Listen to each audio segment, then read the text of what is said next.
Good afternoon, everyone. I'm Elspeth Mizner. We're breaking into programming right now to bring you the very latest about both tornado warnings and severe thunderstorm warnings in our area. You take a look behind me. This is just one example of some of the damage that homes have sustained right here on Prospect Road in Forestville, New York. Now I'm going to be joined right now by the homeowner. This is Jacob Kubjaya. And tell me, Jacob, what's running through your mind as you see these trees down your home inhabitable at this time? We have continuing coverage of breaking news this morning. Erie police have a portion of State Street closed off for a crime scene. Let's get straight to the traffic and some of the big problem areas you might want to be aware of. What we've been seeing throughout the day, Presque Isle State Park, a very heavy traffic area. Many people leaving the park after watching the Path of Totality. Plow drivers in the city of Erie have been working 12-hour shifts to clear the streets.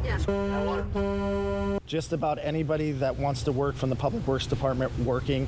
So we have individuals from the Sewer Department, from our Parks Department, to our wastewater treatment plant working, doing various jobs they normally don't do. Streets Department Bureau Chief Jeff Gibbons says they're about 75% done, and Sunday's focus was on the side streets. So we're in the odd even parking areas right now. We were in the outlying areas last night. We still have 11 of those that we have not touched. We're going to get those this evening. I'm hoping after 3 o'clock we'll be back up in there. So we took the focus off the main runs and moved it into the obviously all the neighborhoods. Gibbons gave us a ride inside one of the plows and showed us some of the challenges they face. Now, one of the biggest difficulties that the plow truck drivers have is when there's cars parked on both sides of the roads.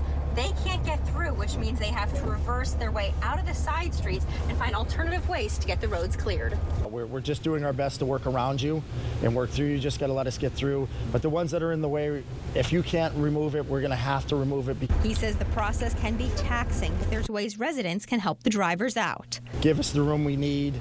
Most people have been really, really good about it. You know, if you can get all the cars to one side of the street, that would help. Then we can open up one side, then you can move the cars over. Elspeth Mizner, Erie News Now. Erie News Now investigation. We are taking a closer look at construction scams. A Crawford County woman says a contractor scammed her out of hundreds of thousands of dollars and left her dream home unlivable. Our Elspeth Mizner joins us with this exclusive story tonight. Elspeth, what happened? Mike and Eva, in just 2 years, Debbie Dell went from living in a comfortable home in Crawford County, one that she'd owned for the past 30 years, to now living in an efficiency apartment here in Erie. She's working 2 jobs just to pay her bills. She's furious, heartbroken, and she says it's all because she was scammed by a local contractor. That it's affected me more than financially, that it's affected me personally and emotionally, where I have nightmares of this particular person coming into my home, and I allowed him and I trusted him into our home. At 57 years old, Debbie Dell was ready for a new chapter in her life. She'd raised her children and wanted to renovate her 30-year home. I've owned the house almost 30 years. My children, one of them is Robert, started to have children. So I thought that, you know what, my goal was to have a lot of Thanksgivings and Christmases here.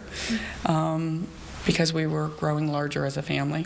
After spending 6 months interviewing 10 contractors, Dell and her husband thought they landed on the best one. Him and his wife came in and they started measuring little things like our radiator or our refrigerator, and then the other 8 to 9 just basically looked at the house and gave us a quote. So we just felt personal with these ones when we first had hired them. The contractor, Chad Eckenrod, showed Dell a license, a contract, and 3 references.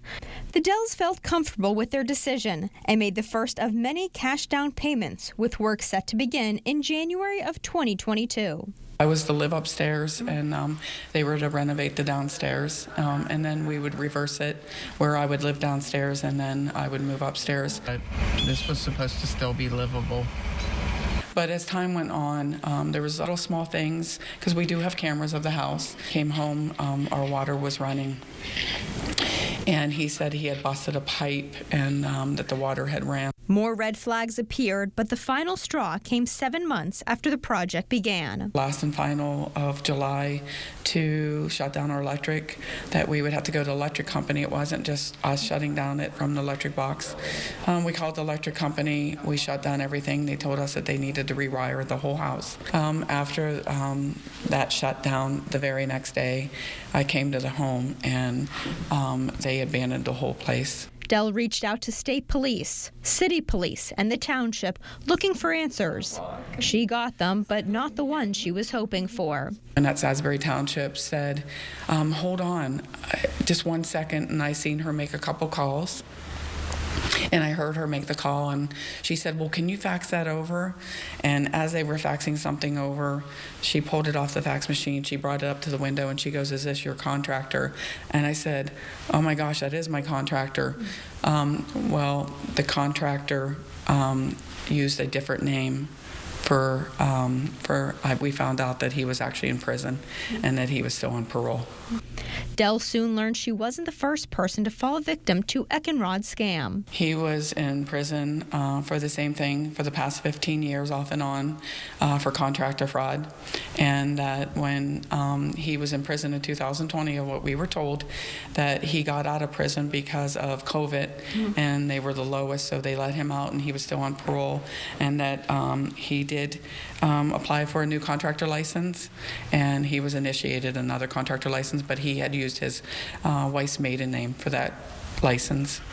Dell was left with a house, its bare bones, and her bank account drained. Over $100,000 now gone. Future plans on hold while she tries to recover. You would get on Facebook and you would see people showing their Christmas tree in their home or them sitting around for a Thanksgiving dinner. And I wasn't able to do that because I don't have anywhere to live and I don't have a home. So. Mike, they had so many stories to share, some prisoners of war, others talking about the guilt they had for killing other people, and a few sharing why they enlisted to begin with. But events like these allow them for healing and also for camaraderie. Cruising at the Wurlitzer draws car enthusiasts to check out various makes and models of cars, but it's also a social time for men and women who have served our country. Being able to converse with and tell stories with and recollect my experiences with all of them, which is good for me. I'm 100, just over 100 years old. Kazimierz Bukowski served in the Army Air Corps from 1942 to 1945. He spent 14 months in a German prison camp. I was kind of lost, but the longer I stayed a prisoner, the more acclimated I got to it, and then things started moving rather fast for me and kept me occupied, so I had other things to concern myself with than just being a prisoner of war. Bukowski was not alone. William Dibble is 103 years old. He too served in World War II and fought in Africa and was a prisoner of war. Into the island, and we got pinned down and spent 21 months as POWs. Being a prisoner of war leaves a lasting impression, as does taking lives. Just ask Bill Gosh, who turned 101 this year and served for 4 years in the Marine Corps. An adventure, and at the time it wasn't a nice thing. I mean, I killed men, and that hurt me years afterward. Japanese killed 9 one time. Bing, bing, bing, bing, bing, bing, bing, bing. Never thought about it 50 years later, and here these guys, Japanese, military, but they never had a chance to reproduce their own kind. Every man and woman had their own reason for enlisting. Some were drafted. Others carried on family traditions, like Richard Remley, who fought in both Korea and the Vietnam War. My brother was in World War II, and he went to Korea. He got wounded. He was 6 years older than me, and when he got wounded, I decided I was going to go in. And when I went in, I spent 4 years. While while serving, some chose different careers for better pay, like Warren Richards, who fought in World War II. The pay then was only like $100 a month, but if you had jump pay, it was $50 more. So that was my reason for joining the paratroopers. Women stepped up to serve the country as well, like Natalie Bergkowski. And we were sent down to replace those men so they could go overseas. They were the Marines that have been in for years. No matter what war they served in, every veteran has their own story. Veterans in general had no idea. They thought they did, but they didn't. And some of them told war stories, and they had no idea what they were talking about. You had to be there. And it's stories like these that they can share and find comfort in. This is one of the greatest things that could be happening here every Monday night like this, because it's bringing the veterans together. Elspeth Mizner, Erie News Now. We begin this morning with continuing coverage of what's believed to have been an assassination attempt on the life of former President Donald Trump. This is a live look from Butler, Pennsylvania this morning, the scene where former President Donald Trump was rushed off stage after shots were fired yesterday. It's breaking news we're following on this Sunday morning. Good morning, I'm Tracy Tuda. And I'm Elspeth Mizner. Thanks so much for joining us on Erie News Now, weekend mornings. Former President Donald Trump is in Newark, New Jersey this morning after being released from the hospital on Saturday. A video shared by Trump's Deputy Director of Communications, Margot Martin, today shows him disembarking from a plane in Newark. Strong and resilient, he will never stop fighting for America. That's the caption from Martin in that video. Trump planned to stay the night at the Trump National Golf Club, Bedminster, according to that Associated Press information. And new this morning, the gunman who fired shots at former President Donald Trump has been identified. Yes, the FBI identified him as 20-year-old Thomas Matthew Crooks. Crooks was from Bethel Park, Pennsylvania, about an hour south of Buffalo. He was killed by a Secret Service sniper at the rally. Federal investigators said the gunman was not carrying identification, so they analyzed his DNA to provide a biometric confirmation of his identity. Authorities were spotted this morning near the gunman's home in Bethel Park, where a raid was alleged to have taken place. And our Ethan Kibbe is in Butler County this morning. He was there covering the former president's rally yesterday. He's live there this morning with us. Good morning, Ethan. This is a live look from our Oliver's rooftop cam. We're under another weather alert day as snow continues to fall all throughout the region. Good morning, everybody, and a happy Sunday morning to you. I'm Elspeth Mizner. Thanks so much for choosing Erie News Now weekend mornings. We're under another weather alert day, and we're going to begin today with weather coverage you can count on. Bringing in our John Stalin this morning, who has been tracking this storm over the past several days. John, a little bit of a lull right now in the snow, but what can we expect over the next several hours? The one car going a little bit fast right there.